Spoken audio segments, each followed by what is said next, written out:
چونکہ اس پہ جھگڑا ہے ہمارا خوارج سے. وہ کہتے ہیں کہ معاذ اللہ ثم معاذ اللہ آل نبی صلی اللہ علیہ وسلم کو سرکار کی آل ہونے سے کوئی فائدہ حاصل نہیں ہوگا معاذ اللہ. اس سے آگے بڑھ کر کہتے ہیں کہ ان کی محبت سے محبت کرنے والوں کو بھی کوئی فائدہ نہیں ہوگا، جبکہ ہم اہل سنت و جماعت کا یہ مذہب ہے، اٹل حقیقت ہے کہ آل محمد صلی اللہ علیہ وسلم یہ خاندان، یہ نسب اتنا عظیم ہے، باقی کسی قبیلے کسی خاندان کا قیامت کے دن پروٹوکول نہیں ہوگا. سادات کے نسب کا قیامت کے دن بھی پروٹوکول ہوگا. اور اس میں جس وقت اسماعیل دہلوی اور اس طرح کے لوگ مختلف باتیں کر رہے تھے تو اعلی حضرت فاضل بریلوی رحمۃ اللہ علیہ نے ان کا بھی رد کیا، ثابت کیا کہ رسول اکرم صلی اللہ علیہ وسلم کے خاندان کو، آپ کے نسب کو، ہر نسب پر کمال حاصل ہے. معاشر میں باقی سب کے نسبی بنیاد پر جو پروٹوکول ہیں وہ ختم ہو چکے ہوں گے، لیکن آل محمد صلی اللہ علیہ وسلم کا نسبی بنیاد پہ پروٹوکول اس دن بھی برقرار رہے گا. 421 صفحے پر اعلی حضرت فاضل بریلوی رحمۃ اللہ علیہ ارشاد فرماتے ہیں، 422 صفحے پر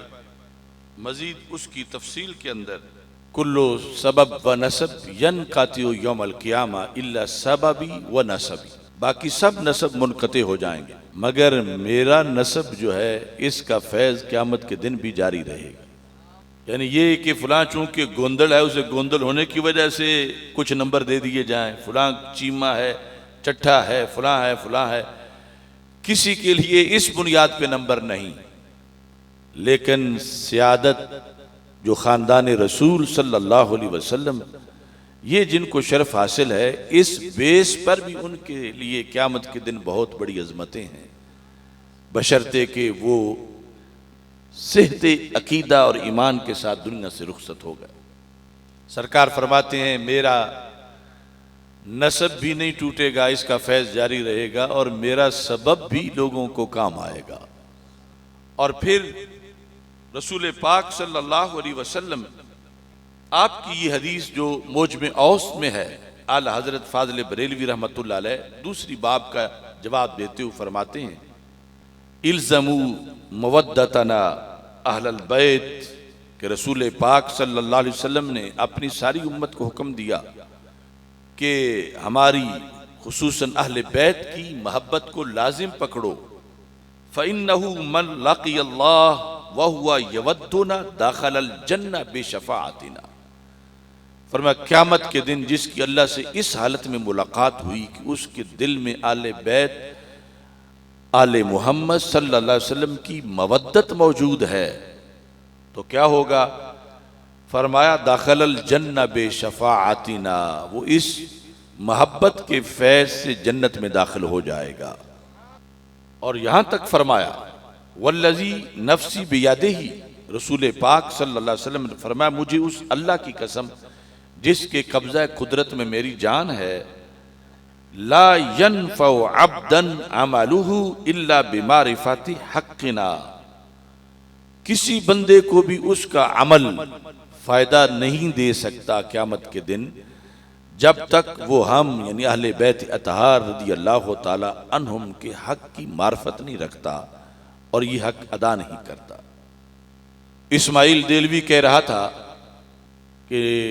رسول پاک صلی اللہ علیہ وسلم نے تو اپنی بیٹی کو واضح طور پر یہ ارشاد فرما دیا، لا اغنی لکم، میں تمہیں کوئی فائدہ نہیں دے سکتا. تو اس پر تفصیلاً بحث کرتے ہوئے فرمایا کہ یہ نفی جو ہے وہ اغنائے ذاتی کی ہے، کہ ذاتی طور پر میں کوئی فائدہ تمہیں نہیں دے سکتا،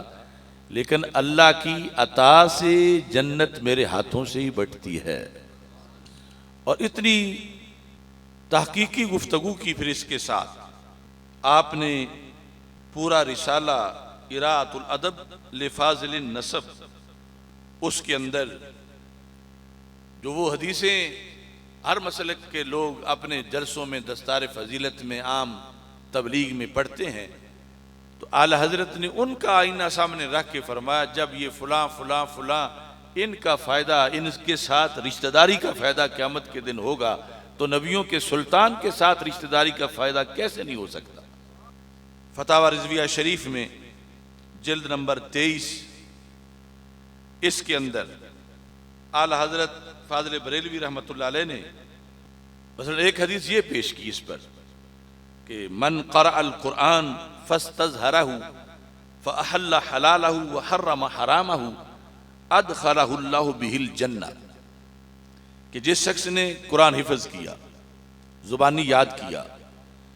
اور اس کے حلال کو حلال جانا یعنی عمل کر کے دکھایا، حرام کو حرام سمجھا عمل کیا، ادخلہ اللہ بہ الجنہ، اس بنیاد پر اللہ اس بندے کو جنت داخل کرے گا۔ یعنی وہ مومن ہے اگرچہ سید نہیں، کسی کاشتکار کا، کمہار کا، لوہار کا، کسی بھی امتی کا وہ بیٹا ہے، لیکن کام اس نے یہ کیا ہے کہ اس نے قرآن یاد کیا ہے، اس کو سمجھا ہے اور اس پہ عمل کیا ہے، تو صرف یہ خود ہی جنت میں نہیں جائے گا۔ سرکار دو عالم صلی اللہ علیہ وسلم فرماتے ہیں وَشَفَّعَهُ فِي عَشَرَةٍ مِّنْ أَهْلِ بَيْتِهِ كُلِّهِمْ قَدْ وَجَبَتْ لَهُ النَّارُ۔ اس کا یہ معاشر میں پروٹوکول ہوگا کہ اللہ اس کی سفارش کو قبول کرے گا، اس سے جن کی جو رشتہ داری ہے وہ اس کے کوٹے میں آئیں گے۔ کتنے؟ 10 بندے من اہل بیت ہی، جو حافظ کے اہل بیت میں سے ہیں، خواہ وہ حافظ ترکھان ہے، مزدور ہے، جو بھی ہے، لیکن اس میں شرطیں پائی گئی ہیں، تو اس کی سفارش 10 کے بارے میں قبول ہوگی۔ وہ 10 وہ ہیں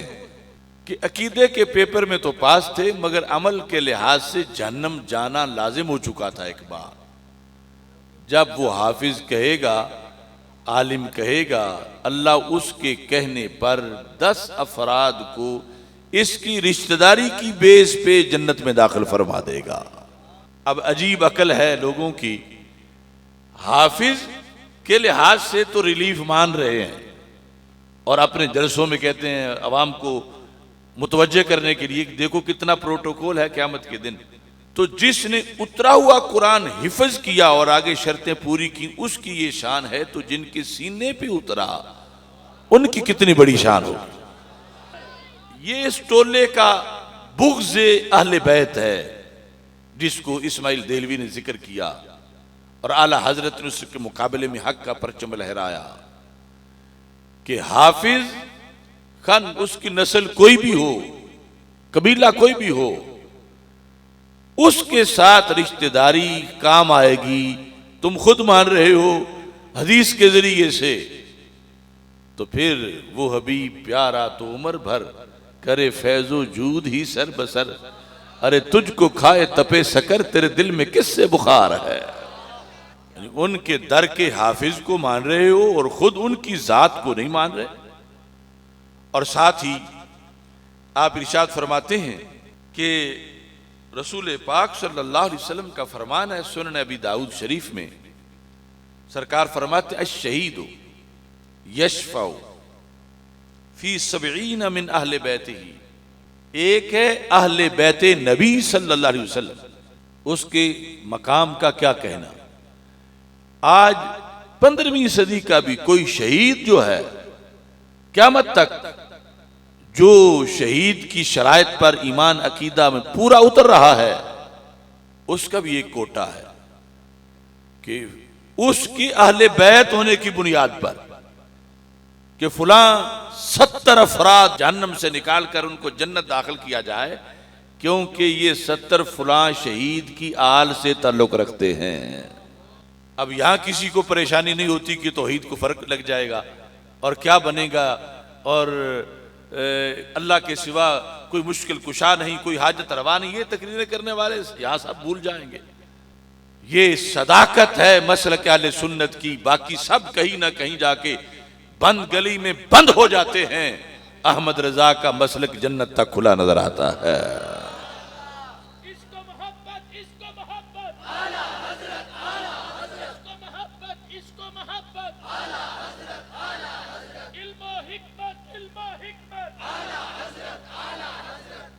ایسے ہی آپ نے اسی مقام پر کنز العمال سے یہ حدیث بھی پیش کی، اور یہ پورے دین کی تعلیمات کا حسن اور نکھار ہے کہ رسول پاک صلی اللہ علیہ وسلم ارشاد فرماتے ہیں الحاج یشفع فی 400 من اہل بیت او قال من اہل بیتہ ہی، کہ حاجی بندہ جو ہے جس کا حج مبرور ہو جائے، قبول ہو جائے، اس کی آل کو بھی فائدہ پہنچتا ہے۔ حاجی کی آل، خواہ اس کا قبیلہ کوئی بھی ہو، ظاہر ہے کہ ایمان عقیدہ تو پہلے شرط حج کے قبول ہونے کے لیے، اس کو کتنا کوٹا دیا گیا؟ رسول پاک صلی اللہ علیہ وسلم ارشاد فرماتے ہیں وہ اپنے خاندان کے 400 افراد کی سفارش کر سکتا ہے، 400 کو۔ اب یہاں بھی لوگوں کی معصومہ توحید کو کوئی فرق نہیں پڑتا، حاجی کی آل کو جو فائدہ پہنچے وہ مانتے ہیں، حافظ کی آل کو جو فائدہ پہنچے وہ مانتے ہیں۔ حافظ اور پھر نمازی اور قاری اور سارے یہ شہید، ان کے لحاظ سے تو پھر اسے بغضی کہا جا سکتا ہے، اور کیا کہا جائے کہ رسول پاک صلی اللہ علیہ وسلم کی آل میں سے کسی کے ہونے کا وہ کوئی فائدہ ماننے کو تیار